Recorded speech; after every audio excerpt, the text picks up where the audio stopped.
Selamat datang di ID Sport, channel berita sepak bola Indonesia. Welcome to ID Sports. For the latest Indonesian football news, subscribe now and don't miss out. Mencengangkan dan bikin kaget. Madam Pang pertanyakan keputusan Indonesia ganti Shin Tae-yong, kami justru sangat takut pada dia. Sebuah keputusan PSSI sudah dilakukan, apakah harus diubah dengan kembalinya Coach Shin Tae-yong? Dunia sepak bola Asia Tenggara diguncang oleh pernyataan mengejutkan dari tokoh penting sepak bola Thailand, Nuaphan Lamsam, atau yang lebih dikenal dengan sebutan Madam Pang. Wanita yang juga menjabat sebagai manajer timnas Thailand itu angkat bicara soal keputusan kontroversial Indonesia yang memutuskan mengganti pelatih Shin Tae-yong dengan legenda Belanda Patrick Kluivert. Dalam wawancara eksklusif dengan media lokal Thailand setelah menyaksikan laga Port Klub Liga Thailand yang diperkuat oleh bek kanan Indonesia, Asnawi Mangkualam, Madam Pang tak bisa menyembunyikan rasa herannya. Terus terang, saya tidak mengerti mengapa Indonesia mengganti Shin Tae-yong. Bukankah dia yang membentuk tim ini menjadi sangat berbahaya? Kami di Thailand justru sangat khawatir dengan kehebatan dia, ujar Madam Pang dengan nada serius. Pernyataan tersebut sontak menarik perhatian media dan publik sepak bola Asia Tenggara. Bukan hanya karena datang dari rival utama Indonesia, tetapi juga karena Madam Pang dikenal sangat jarang ikut campur dalam urusan internal federasi sepak bola negara lain. Namun, kali ini ia merasa perlu berbicara. Menurutnya, Shin Tae-yong telah mengubah wajah timnas Indonesia secara drastis. Ia tidak hanya membawa semangat baru, tapi juga membangun fondasi yang kokoh melalui regenerasi pemain muda.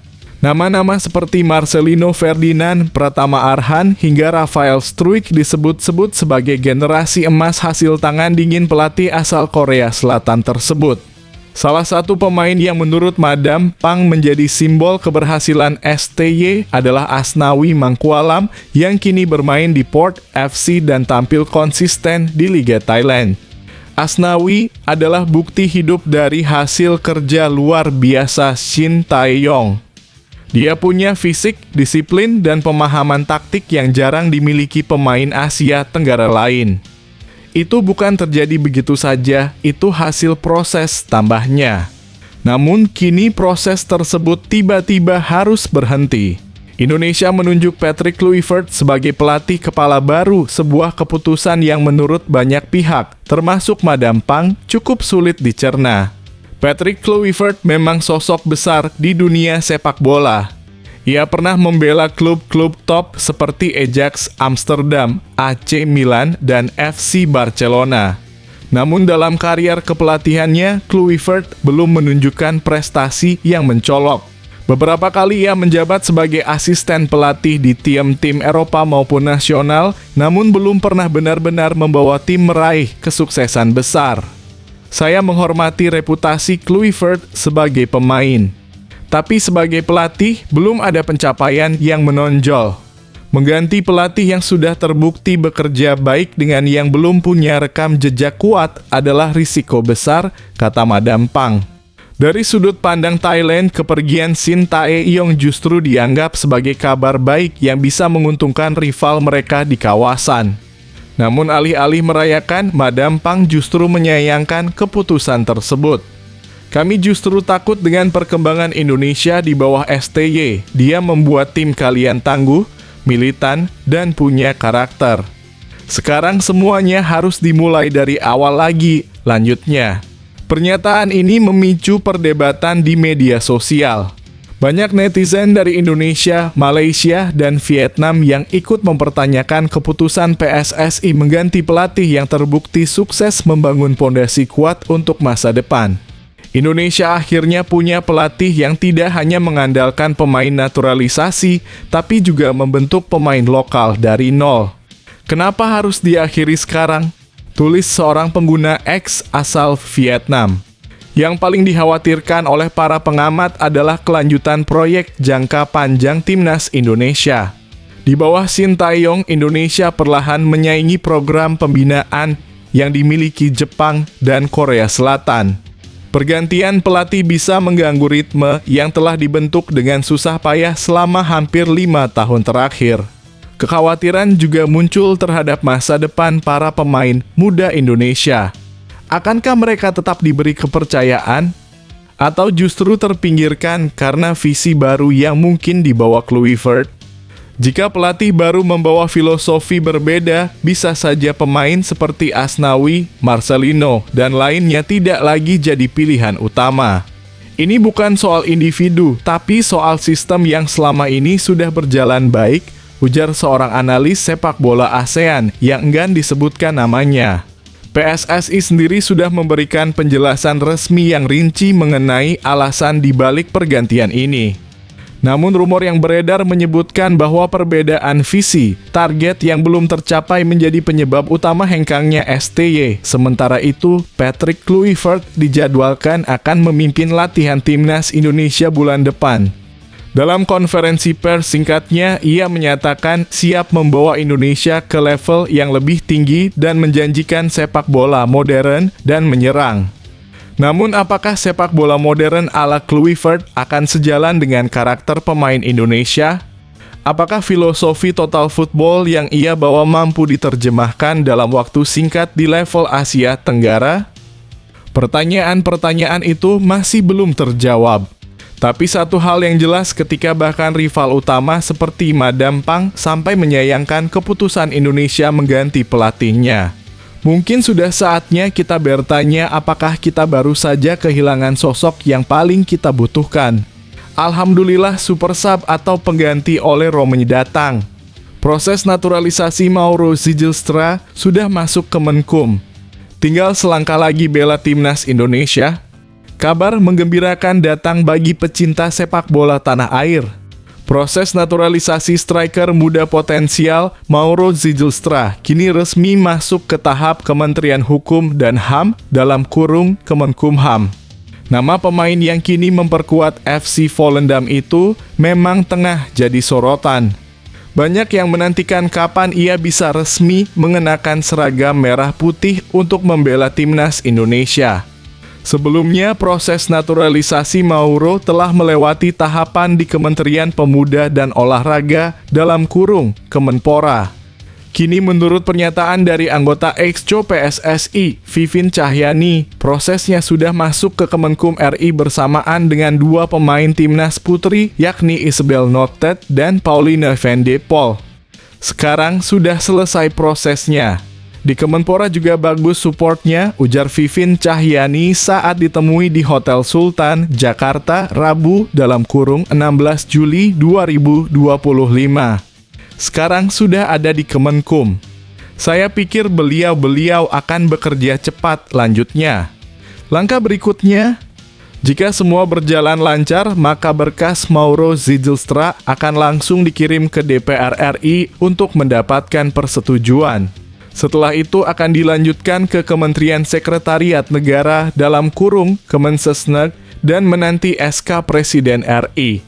Tahapan terakhir adalah pengambilan sumpah warga negara Indonesia dalam kurung WNI. Jadi meskipun proses sudah cukup jauh, Zilstra belum bisa langsung membela timnas. Tapi jalan menuju Garuda semakin terbuka. Ketua Umum PSSI Erick Thohir juga menaruh harapan besar pada Mauro. Ia menyebut bahwa jika proses naturalisasi selesai, striker berusia 20 tahun ini bisa jadi tambahan kekuatan di lini depan timnas apalagi di tengah cedera yang dialami oleh Romani. Ya kembali kalau ingat siapa sih yang bermimpi ke Piala Dunia 2 tahun lalu? Kita tahu kita ranking berapa 100 sekian lah waktu saya masuk. Nah, sekarang di 118. Artinya apa? Kata Erick Thohir. Bukan berarti kita pesimis, kita tetap coba. Tapi 2 tahun lalu siapa yang bermimpi? 2 tahun yang lalu kalau kita bilang 2 kali 11 pemain, itu kalau ada cedera kita pusing, jelasnya. Menurut Erick, jika Mauro resmi jadi WNI, maka timnas tak perlu lagi khawatir kekurangan pelapis di lini serang. Sekarang, misalnya ada cedera di CB, paling tidak kita punya pilihan. Ada Justin, Ridho, Jordi, Ferrari kemarin juga jadi opsi. Ada Mes Hilgers di kanan dan kiri juga ada opsi, ujarnya. Ini yang saya bilang kita terus mempertebal. Nah, Mauro, kita lihat kalau ternyata di U23 nanti baik. Ya nanti pelatih memutuskan apakah bisa juga melapis Ole, tutur Erik. Ataupun pilihan pemain lain yang berlaga di Liga. Itu kan semua opsi. Jadi ya inilah ketebalan yang kenapa di U17, U23 kita terus mengisi pemain supaya kalau ada cedera, ada pelapis pungkasnya. Jadi, bagaimana menurut kalian?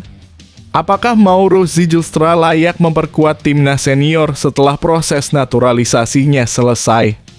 Atau sebaiknya ia diuji dulu di level U23? Yuk, sampaikan pendapat kamu di kolom komentar. Dipastikan absen oleh Romani cedera dan harus operasi. Erick Thohir buka peluang Jens Raven promosi ke timnas senior. Kabar kurang menggembirakan datang dari lini depan timnas Indonesia. Striker naturalisasi oleh Romani dipastikan harus menepi akibat cedera serius yang ia alami saat membela klubnya di ajang Piala Presiden 2025. Cedera itu bukan sembarangan. Usai ditekel pemain Arema FC, Ole dipastikan naik meja operasi pada Kamis 17 Juli 2025 seperti yang diungkap langsung oleh Ketua Umum PSSI, Erick Thohir. Kalau September pasti enggak main, dalam kurung, oleh Romani. Juli, Agustus, September, ya kita lihat Oktobernya, ujar Erick. Akibatnya, striker berusia 25 tahun itu dipastikan absen dalam 2 laga penting FIFA Matchday melawan Kuwait dan Lebanon yang digelar September mendatang di Surabaya. Romani butuh waktu cukup panjang untuk pemulihan dan belum tentu bisa tampil dalam lanjutan kualifikasi Piala Dunia 2026 di bulan Oktober. Lalu, siapa yang akan mengisi lubang besar di lini serang Garuda? Banyak yang menoleh pada sosok Jens Raven, striker muda berusia 19 tahun yang lagi-lagi mencuri perhatian. Bagaimana tidak? Raven tampil gacor bersama timnas U23 Indonesia dan baru saja mencetak 6 gol dalam satu pertandingan saat melibas Brunei Darussalam 8-0 di laga perdana grup A ASEAN Cup U230 2025. Tak heran pertanyaan pun muncul, akankah Jens Raven dipromosikan ke timnas senior untuk menggantikan Romani? Ketika hal ini ditanyakan, Erick Thohir menanggapinya dengan bijak. Ia menekankan bahwa keputusan siapa yang akan dipanggil tetap berada di tangan tim pelatih. Nanti itu urusannya tim kepelatihan dalam kurung soal Jens Raven gantiin Ole atau tidak, kata Erick Thohir. Kan itu yang saya bilang, strata kepelatihan sudah terjadi.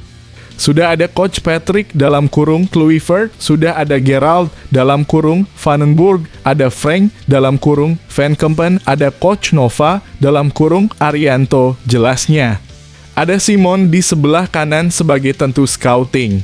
Lalu juga ada technical advisor dari Jordi, ungkapnya. Ya mereka akan melihat seperti apa daripada talenta pool yang ada. Nah ini ya, kalau nanti ditanya siapa yang dipilih, ataupun ada recovery seperti apa, ya nanti kita lihat saja, tuturnya. Kini bola ada di tangan tim pelatih. Raven punya peluang, tapi keputusan akhir tetap tergantung pada kebutuhan taktik dan evaluasi mendalam tim pelatih. Nah, menurut kamu apakah Jens Raven sudah pantas dipanggil ke timnas senior? Atau sebaiknya dia terus ditempa di level U-23 dulu? Yuk diskusi di kolom komentar.